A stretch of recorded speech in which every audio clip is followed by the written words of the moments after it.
Nagawa ko na ang chili garlic. Yan. Kaysa napakarami ko kasing garlic. Binigay ni Sisi. Yan. Tapos, i-preserve natin yan. O, dito. Lagay natin dyan.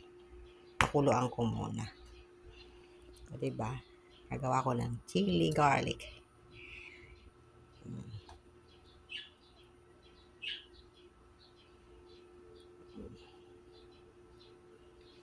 Almost done. Kaysa bibili ka pa, at least, dito, alam mo, walang halong kemikal. Ito'y galing sa garden ni Adan.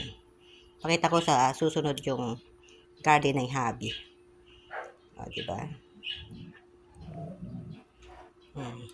Almost. Hindi ako mahilig sa chili garlic. Pero, si hubby, parang appetizer niya na to. Diba?